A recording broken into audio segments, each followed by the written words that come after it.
प्रिय विद्यार्थियों, स्मृति नामक पाठ के अंतर्गत दूसरे वीडियो में मैंने पाठ के सारांश को रखा है। लिखित रूप में स्थिति स्पष्ट है, आप पढ़ लीजिएगा। मौखिक रूप में मैं पाठ समझाने जा रहा हूँ, कृपया ध्यान से सुने। स्मृति नामक पाठ में लेखक श्री राम शर्मा ने बाल्यावस्था की एक घटना का सजीव चित्रण किया है। पाठ अत्यंत रोमांचकारी है। सन 1908 की बात है। दिसंबर का अंत और जनवरी का प्रारंभ था। जबरदस्त ठंड पड़ रही थी। बूंदाबांदी के कारण सर्दी और बढ़ गई थी। लेखक उस समय झरबेरी से बेर तोड़ रहा था कि किसी ने आवाज़ देकर स्पष्ट कराया कि बड़े भाई बुला रहे हैं, शीघ्र घर जाएं। लेखक और उसका छोटा भाई डरते हुए घर में घुसा। उसे मन में शंकाएं थी कि किसी ने कोई शिकायत की होगी या अनजाने में कोई गलती हो गई होगी। बड़े भाई साहब संभवतः इसी कारण से बुला रहे हैं। जब लेखक घर में पहुंचा तो बड़े भाई ने आदेश दिया कि मक्खनपुर के डाकखाने में जाकर के अति महत्वपूर्ण इन पत्रों को छोड़ाओ। शाम का समय था। 3:30 या 4 बज रहे होंगे। कई साथियों के साथ बेर खाने का आनंद लिया जा रहा था। वहीं दूसरी तरफ बड़े भाई साहब के आदेश का पालन करने की बात आ गई। अब बड़े भाई साहब की बात माननी ही थी। अतः दोनों भाई अपना कार्य व्यवहार करने के लिए चल पड़े। चलते समय माँ ने चने भुनवाने को भी दे दिया था। दोनों भाई हाथ में डंडा लेकर के चल पड़े और उन चिट्ठियों को टोपी में रख लिया। वह अपने डंडे से कई सांपों को मार चुके थे, इसलिए उसे डंडे का बहुत ही सहारा था। दोनों भाई उछलते कूदते दूरी तय करते हुए एक कुएं के पास पहुंच गए।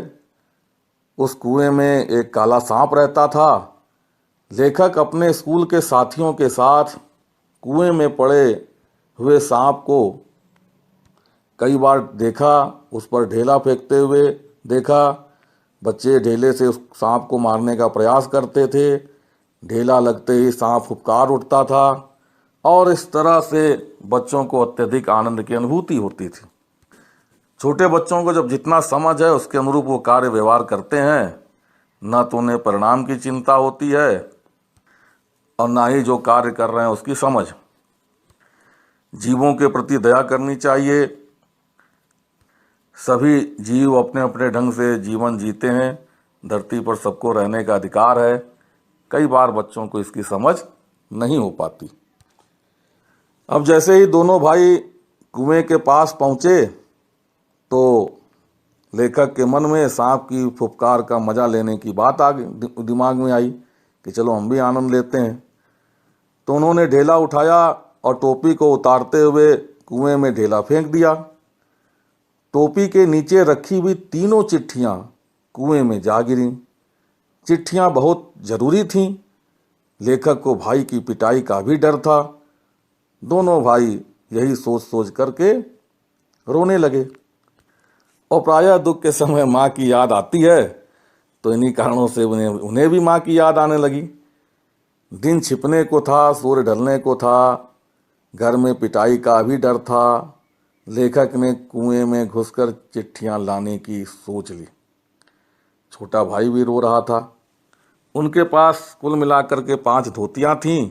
उन सभी धोतियों को आपस में उन्होंने बांधा और धोती के एक सिरे पर डंडा बांधकर और उसे कुएं में डाल दिया और दूसरा सिरा एक गांठ लगाकर छोटे भाई को दे दिया और उसे मजबूती से पकड़ने के लिए कहा। लेखक ने छोटे भाई को भी विश्वास दिलाया कि वह कुएं के नीचे पहुंचते ही सांप को मार देगा, इसलिए तुम वो परेशान ना हो और बस जितना कहा गया उसके अनुरूप कार्य करे। लेखक धोती उसके सहारे नीचे उतरा। अभी वह धरातल से 4-5 फुट ऊपर था ही कि उसे फन फैलाए लहराता हुआ सांप दिखाई दिया।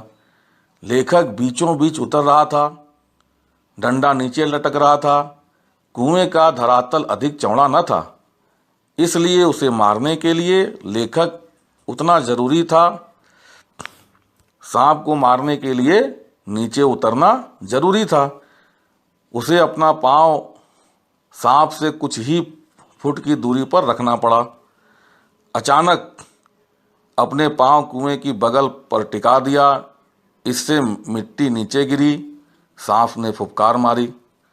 लेखक के पांव दीवार से हट गए। थोड़ी ही देर में उसने अपने पांव सांप के आगे धरातल पर टिका दिए। अब दोनों आमने सामने थे, एक दूसरे को देख रहे थे। इतनी खुली जगह नहीं थी कि डंडे को घुमाया जा सके। बस एक ही तरीका था कि सांप को कुचल डाला जाए, परंतु बहुत खतरनाक कार्य था ये। लेखक ने देखा कि चिट्ठियां नीचे पड़ी थीं। उसने डंडे से चिट्ठी को सरकाना शुरू कर दिया। लेखक ने अपना फन पीछे कर लिया, परंतु जैसे ही डंडा चिट्ठियों के पास पहुंचा, सांप ने डंडे पर जोर से डंक मारा और उस समय डर के मारे लेखक के हाथों से डंडा छूट गया।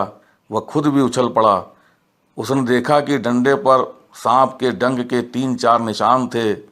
इस संघर्ष की आवाज़ सुनकर ऊपर खड़े भाई बुरी तरह से डर गया और चीख पड़ा।